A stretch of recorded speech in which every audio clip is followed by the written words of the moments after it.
And ఒక ప్రత్యేక corporation కూడా పెట్టాం దానికి సంబంధించి we have initiated corporation. When that policy would be ready, ma'am?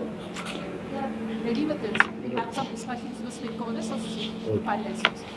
మీరు అంటే సింపుల్ గైడెన్స్ సార్. దీనికి మనకున్న గ్రేటెస్ట్ ఆపర్చునిటీస్ ఉన్నాయి. అంటే నాకు మనం విదేశాలకు వెళ్ళి మనం దుర్గేష్ గారికి కూడా మీ దృష్టికి తీసుకొస్తున్నాం. ఇప్పుడు ఉదాహరణకి మనం కర్నూలు వెళ్తే అక్కడ బ్లాక్ బాక్స్ ఉన్న క్షేత్రం ఏంటో ఏరి ప్రాంతం ఏంటది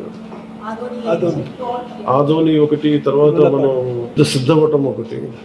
అంటే అపార్ట్ ఫ్రమ్ వీటన్నిటికంటే కూడా ఇవన్నీ ఎకో టూరిజం స్పాట్స్ లాగా ఉంటాయి.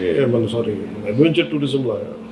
అంటే మనకి ఫెంటాస్టిక్ మనకి టెంపుల్స్ కానీ తర్వాత ఎకో టూరిజం సైట్స్ కానీ ఇవన్నీ అంటే మెయిన్ మనం దృష్టిలో ఏం పెట్టుకోవాలంటే మీరు ఫిల్మ్స్ని చాలా పాపులర్ చేయాలి. బిగినింగ్లో న్యూజిలాండ్ ఒకటి, ఇప్పుడు ఈ మధ్యన యుక్రెయిన్ కానీ ఇవన్నీ ఏంటి అంటే ఫిలిమ్స్ మనం చాలా ఈజీగా ప్రమోట్ చేయొచ్చు.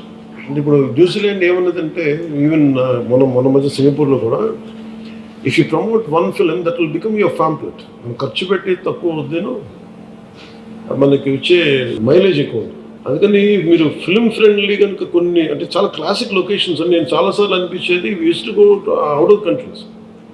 మనకి లోకల్ ఎంప్లాయ్మెంట్కి కానీ దీనికి కానీ మీరు దీంట్లో ఒక్కటి ఇంక్లూడ్ చేయాల్సింది ఫిల్మ్ ఫ్రెండ్లీ అప్రోచ్ కనుక పెడితే లొకేషన్స్ కూడా మన దగ్గర చాలా బాగున్నాయి. మీరు అది కనుక పెడితే ఇవన్నీ కూడా దే బికమ్ అవర్ ఫ్యామిలీ. నాకేం లేదు, నేను చాలాసార్లు ఇప్పుడు ఆంధ్రప్రదేశ్కి వచ్చి can we give collective package. నేను ఇక్కడికి వచ్చి నేను ఇక్కడ రావాలి, నాకు ఏంటి ఆంధ్రప్రదేశ్ ఆఫర్ చేస్తుంది అంటే మనకు వైల్డ్ లైఫ్ శాంక్చురీస్ ఉన్నాయి, నాగార్జున సాగర్ టైగర్ రిజర్వ్ ఉంది, లేదా ఎలిఫెంట్ క్యాంప్స్ ఉన్నాయి. అలాగే మనకి అడ్వెంచర్ ఒకటి బాగా ప్రమోట్ చేయాలి. ఈ మౌంటైనీరింగ్ కానీ మనకి ఉదాహరణకి మన నేటివ్గా చాలామంది ఆ నల్గొండలో ఒక అబ్బాయి ఉన్నాడు, కొండలు ఎక్కుతాడు, బేర్ హ్యాండ్ స్పైడర్ మ్యాన్ అని ఉన్నాడు. సో అలాంటి మనకి అడ్వెంచర్ స్పోర్ట్స్ ఒకటి, కెనోయింగ్ ఒకటి మనకి చాలా ఉన్నాయి. అలాగే మనకి గండికోట, హార్స్లీ హిల్స్ ఉన్నాయి, బ్యూటిఫుల్ మనకి చిన్న హిల్ స్టేషన్ ఫీల్ ఉంది. అలాగే హెరిటేజ్ మన గోల్డెన్ సైట్స్ ఉన్నాయి. ఇప్పుడు మనం చాలా ఏన్షియన్ టెంపుల్ అది. దీనికి రైట్ ఫ్యాంప్లెట్స్ అంటే నేను చాలాసార్లు మన పీసీఎఫ్ కథ కూడా మాట్లాడితే చాలా ఎకో టూరిజం సెంటర్స్ అలా ఉన్నాయి. కానీ కాకినాడలో ఉంది ఏంటంటే మనం బ్రిడ్జ్ అంతా ఉంది, మరాఠూరులోకి.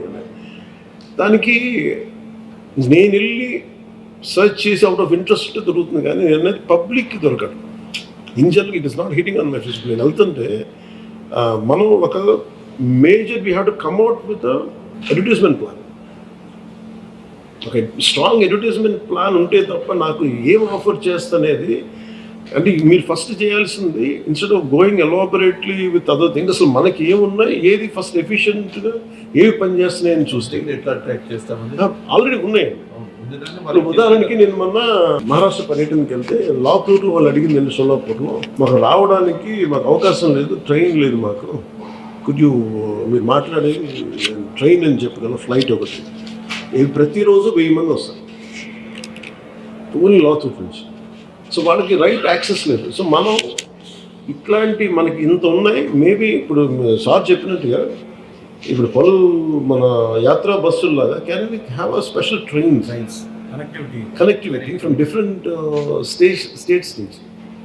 Maybe we can start one season, maybe ఈ సమ్మర్ అనుకున్న వింటర్లోనో ఏదో ఒక సీజన్ ఈ ట్రైన్ వచ్చి మన రాజస్థాన్లో ప్యాలెస్టాన్ వీల్స్లో can be have one dedicated train. Maybe we can sit మీరు వస్తే ఇప్పుడు యాత్రా బస్సుల్లాగా మీకు వస్తే మీరు దీంట్లో జాయిన్ అయితే maybe we'll attract lot of foreign tourist or exclusive Indian tourist లాగా.